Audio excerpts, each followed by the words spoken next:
Le match n'avait pas pu se faire à Cincinnati, mais il aura finalement bel et bien lieu à l'US Open 2020 en finale, où Victoria Azarenka défiera Naomi Osaka. Analyse et pronostic de cette rencontre, c'est parti, let's go.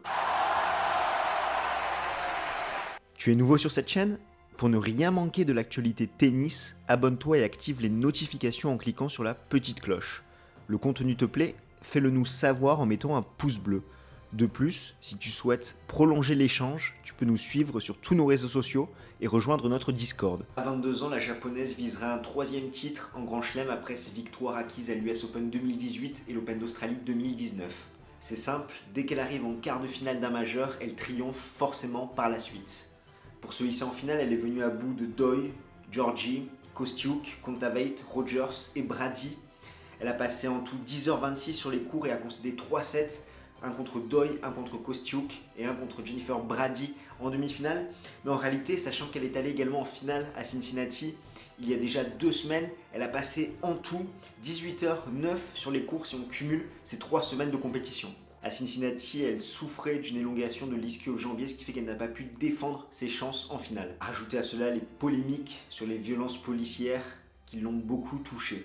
À l'US Open, elle s'est remise d'aplomb et c'est vrai qu'on parle souvent de l'effet néfaste du confinement et d'une telle coupure dans la vie d'un sportif, mais je pense qu'il y a également des bienfaits, notamment pour une joueuse comme Naomi Osaka, qui après ses 2 titres en Grand Chelem a eu une pression monumentale. Elle n'assumait pas du tout son rang, son nouveau statut, ce qui fait qu'une telle coupure lui a permis de réfléchir sur elle, de se poser et d'enfin assumer ce statut de favorite dans les grandes compétitions qu'elle peut disputer et également d'avoir une bonne préparation foncière sur l'ensemble de son jeu.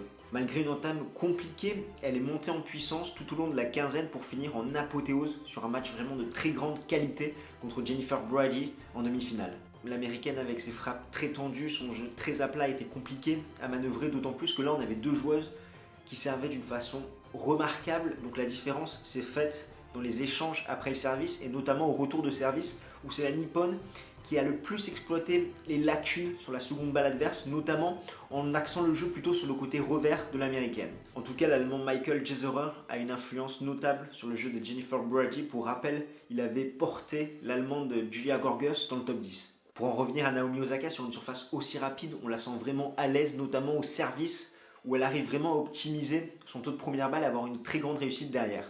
En finale, en face d'elle se dressera Victoria Azarenka, 27e mondiale, la joueuse de 31 ans, qui elle aussi a déjà acquis 2 titres du Grand Chelem. C'était à l'Open d'Australie 2012 et à l'Open d'Australie 2013. Et pour rappel, elle s'est également imposée il y a 2 semaines au tournoi de Cincinnati. Pour se hisser en finale, elle a battu Haas, Sabalenka, Swiatek, Muchova, Mertens et Serena Williams en demi-finale.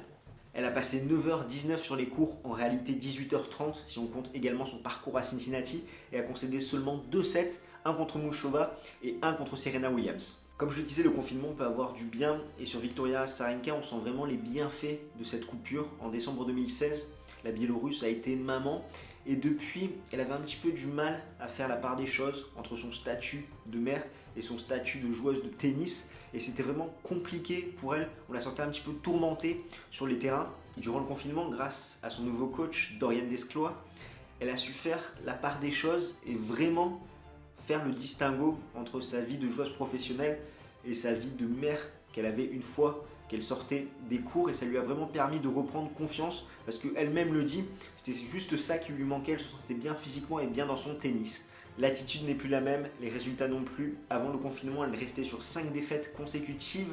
Sa dernière victoire remontait à Cincinnati 2019 et là, on la sent vraiment libérée dans son jeu, dans son tennis et surtout dans sa tête.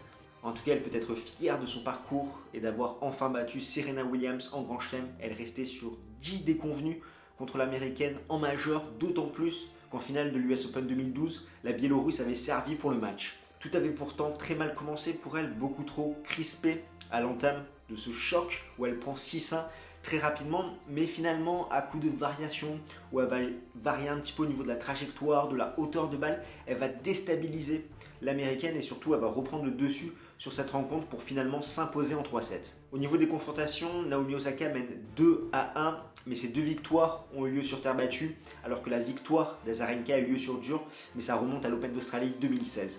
Comme d'habitude, je vais t'afficher les statistiques détaillées. On constate qu'Osaka est impressionnante au service, 80% de points gagnés derrière sa première balle. elle a été breakée seulement 5 fois.